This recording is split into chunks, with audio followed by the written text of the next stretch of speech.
नीचे डाल के उसको पेशाब भी कर दिया। ये कल की बात है, कल ही मेरे फेसबुक पे किसी ने डाला, वो पता चलता है तस्वीर है, कुछ भी कर सकता है तस्वीर। कायनात में अगर तस्वीर खुशी से और तस्वीर से अगर कोई बचा है तो वो हस्ती है हमारे नबी जनाब मोहम्मद। अगर आज नबी अकरम की तस्वीर होती तो ये दुश्मनान इस्लाम कितनी तौहीन करते। अगर आज अल्लाह के रसूल का फोटो होता तो कितनी तौहीन करते, कैसे निकालते, कैसे कुत्तों के सामने डालते, कैसे खींचते।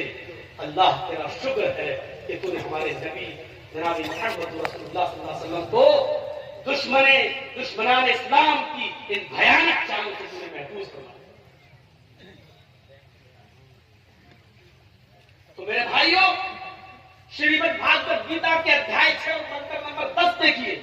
योगी उज्जीत सततमात्मानं रहस्य स्थितः एकाकी अत्यत्याति मनराशि परिग्रह।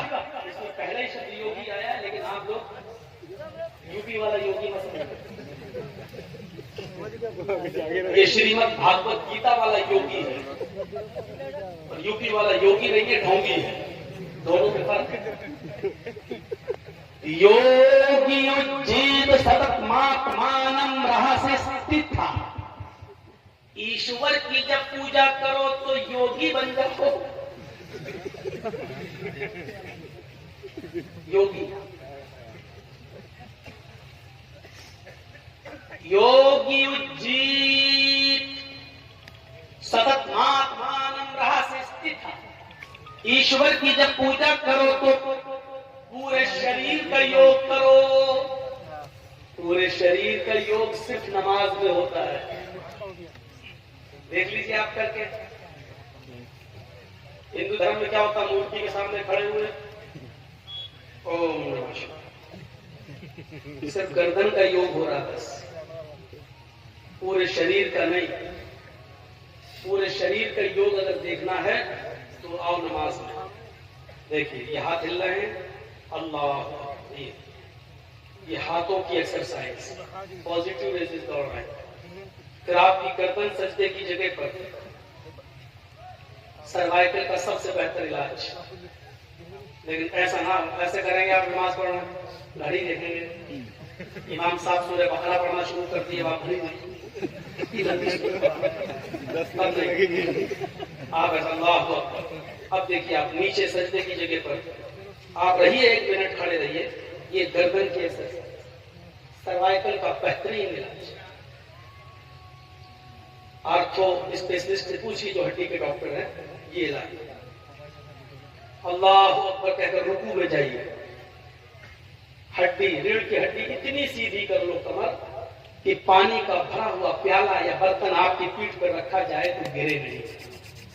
इस तरह रुकू होना चाहिए। पीठ बिल्कुल ऐसी सीधी कि रीढ़ की हड्डी की एक्सरसाइज, कमर की एक्सरसाइज। फिर सजदे में जब जाइए तो ब्लड सर्कुलेशन आपके दिमाग पर, ब्रेन हेमरेज नहीं होगा उस आदमी को जो 5 वक्त की नमाज पढ़ता है। क्यों? क्योंकि 5 वक्त इंसान जब सजदा करेगा तो सजदा एक ऐसी, आप खड़े हैं, सर्कुलेशन ब्लड का दिमाग पर नहीं जा पाएगा। या जो स्पीड आपके दिमाग को खून की चाहिए, खून की जो रगे हैं दिमाग की, वहां जो खून पहुंचना चाहिए जितना, हालत स्टैंडिंग में, खड़े होने की हालत में नहीं पहुंच रहा। जब आप सजदा कर रहे हैं तो ब्लड का सर्कुलेशन आपके दिमाग के नसों तक पहुंच रहा है। ये ब्रेन हेमरेज से आपको बचाता है और आपके दिमाग और भूल चूक की बीमारी से आपको दूर रखता है। ये पूरे शरीर का एक्सरसाइज सिर्फ नमाज के अंदर। योगी उज्जीत सततमात्मानं। है अर्जुन, जब ईश्वर की पूजा करो तो पूरे शरीर का योग कर लो, पूरे शरीर की एक्सरसाइज कर लो। सततमात्मानं, और इसको हमेशा पढ़ते रहो, कभी मत छोड़ो। रहस्य स्थित, अगर एक भी टाइम छोड़ दिया तो तुम स्थित न रहोगे, कायम न रहोगे, धर्म पर जमे नहीं रहोगे। मन तरक सलात मुतअम्मिदन फकद कफर, अगर कसदन जानबूझ कर नमाज छोड़ी जिसने, उसने कुफ्र किया। एकाकी, हाय अर्जुन, जब ईश्वर की की पूजा के लिए खड़े हो तो एक ईश्वर के सामने खड़े हो जाओ, एक अल्लाह के सामने खड़े हो जाओ।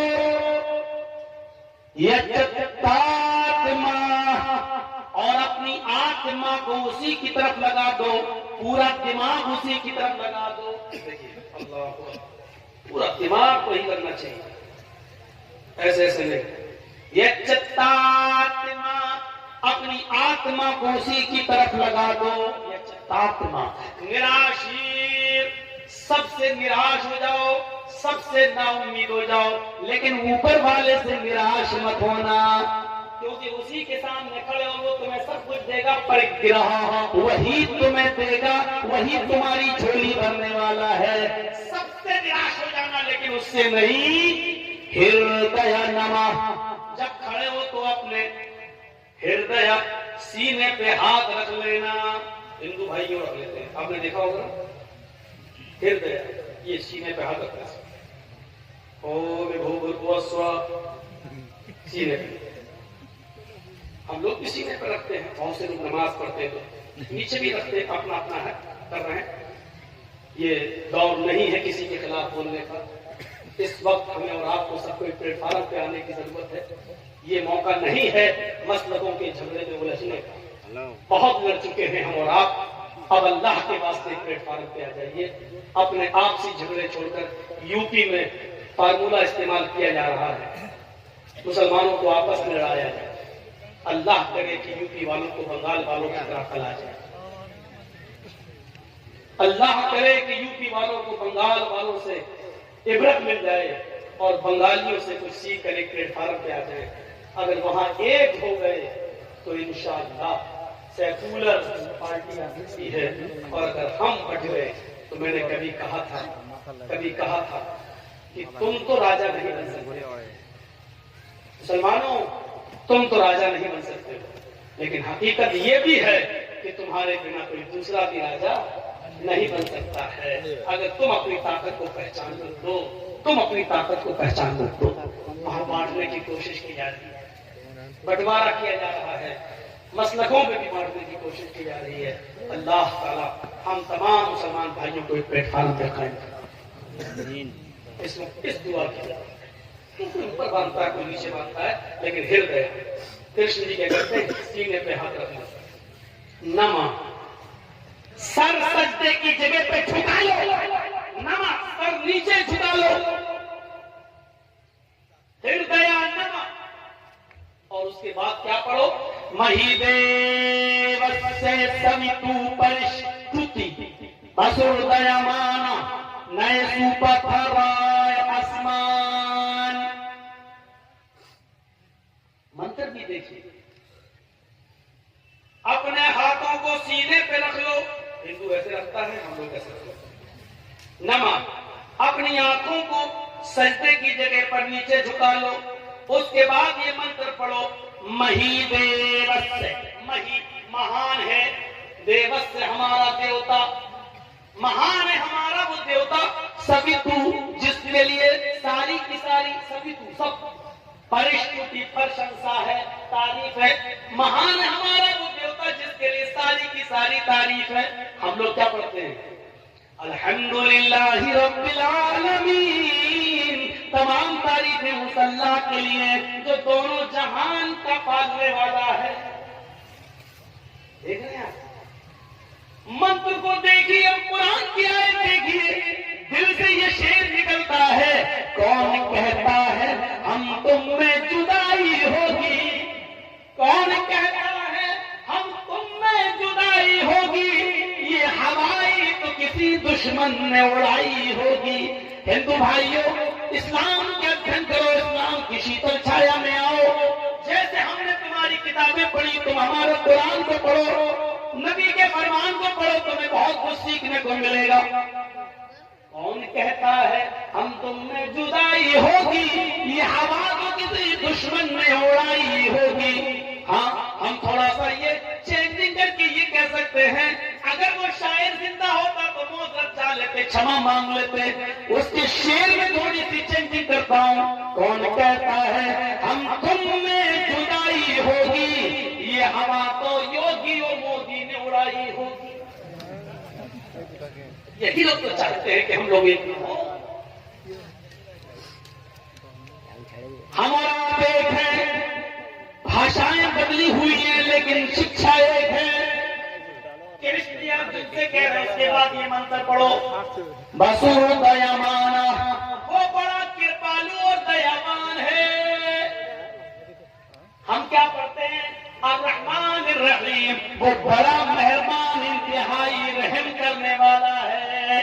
कृष्ण जी अर्जुन से कहते हैं, दोनों हाथ को सीने पे रखकर सर को झुकाकर ये पढ़ो, नए ऊपर फहराए आसमान, नए नाव को पार करने वाले, मुसीबतों को दूर करने वाले, नाव को पार लगाने वाले, यानी मुश्किल में काम आने वाले, नहीं सुंदर पथमानी रास्ता, सुंदर पथमानी रास्ता, हमको सुंदर रास्ते पे चला, नहीं सुपथराय आसमान, है नाव पार लगाने वाले, है मुसीबतों को दूर करने वाले, हमको सुंदर रास्ते पे चला, हमको अच्छे रास्ते पे चला।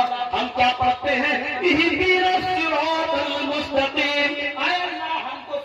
मुस्तकीम पर सीधे रास्ते पे चला।